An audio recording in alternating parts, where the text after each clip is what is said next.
And welcome back to the Ruby Tuesday. My name's Ruben, and this is my review for Netflix's new movie, Hunger.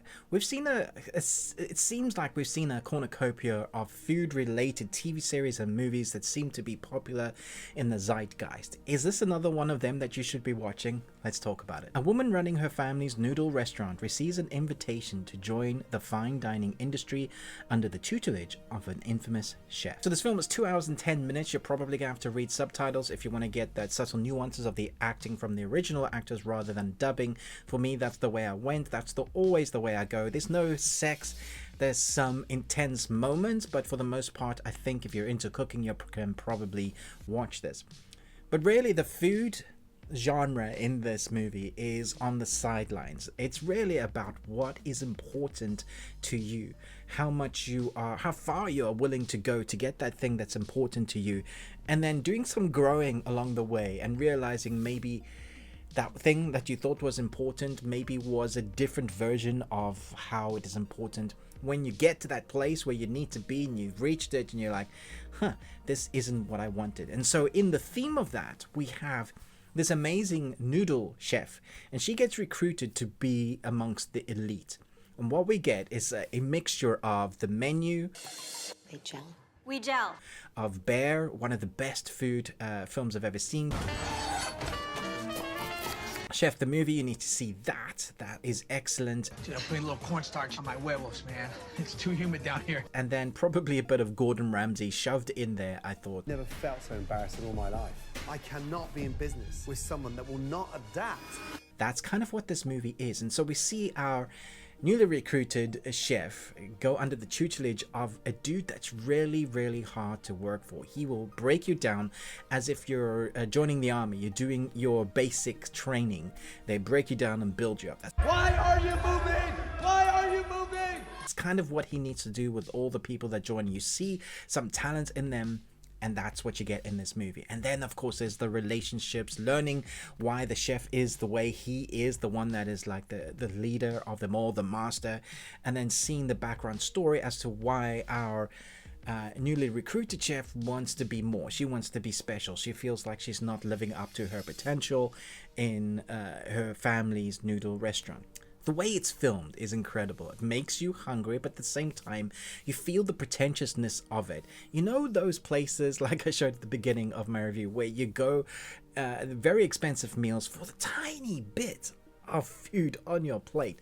It's the sort of place you go where you go, oh, that tasted interesting, maybe you liked it, and then you go to McDonald's afterwards because you're still very hungry.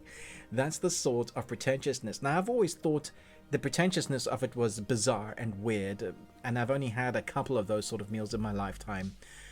I love the presentation, the artwork of it, but it does, like I said, it reeks of pretentiousness. There's this balance between art and pretentiousness.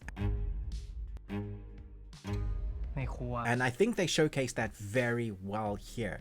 Even when some of the people are eating things that they think perhaps is the best they've ever eaten or what they've paid for, would they actually know the difference between whether it was soup from a Lidl's, or here in the UK, Lidl's is like the cheapest place, one of the cheapest places you can go buy ingredients from, a soup from Lidl's, or the most expensive restaurants? Would they actually know? And I think most of the time they wouldn't. I think food is very different to what you like is very different with every person. Your taste buds are different. What you've just had to drink, what you've just had to eat, whether you've been smoking, all that kind of stuff. Food will taste differently, but there is an expertise in presenting and cooking food well so that generally you can get to a place where it's good and tasty to eat. And I would say that a big part of that comes down to the love of that. If you get someone that loves making it, and I love seeing how they showcase that in this. When someone is cooking that has expertise but doesn't have a love for the food, there is a difference. When someone has a love for the food they're presenting, then you see the difference in the food. And that comes down to who you surround yourself with, your family. Are you cooking for them, for friends, for everybody? Do you love what you do? All of that is showcased so beautifully. The shot selection of how they show the food makes it really interesting and vibrant to watch. The score as well, it's so beautifully edited and put together. A lot of times you're just going to be angry with the pretentiousness of it. The other times you're going to be like, wow, that looks stunning. And then other times you're going to be like, why isn't she learning? Because we're following our protagonist who's she wants a thing that you don't know is necessarily good for her, and you're hoping that she will grow and come to the realization that what she had was awesome already, but she needs to go to a place first to realize that. And so there's a really nice journey of a character arc. As we get to the end, I felt very satisfied as where the story went. It is a dramatization, not a documentary or anything like that, but I can't believe that people in the food industry have gone on journeys like this. I have heard many crazy stories of sous chefs who've had to endure ridiculous things to be able to be one of the best, or to be regarded as one of the best, to be broken down in the basics of your army camp, which is their kitchen, to become even a little bit. And you know, that I think that's the same. If you want to be good at anything, you need to put the time and effort into it. So there is something very, I think, attractive about somebody that is very good at what they do. Hopefully one day I'll be excellent at what I do when it comes to writing novels and reviewing things. As far as I can see, this is a very entertaining film.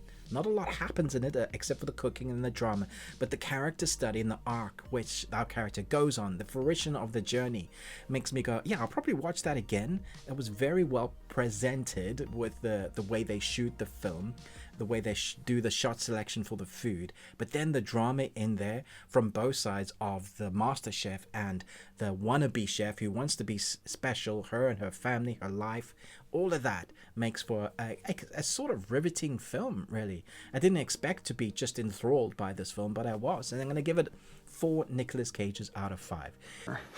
And you got one. Congratulations.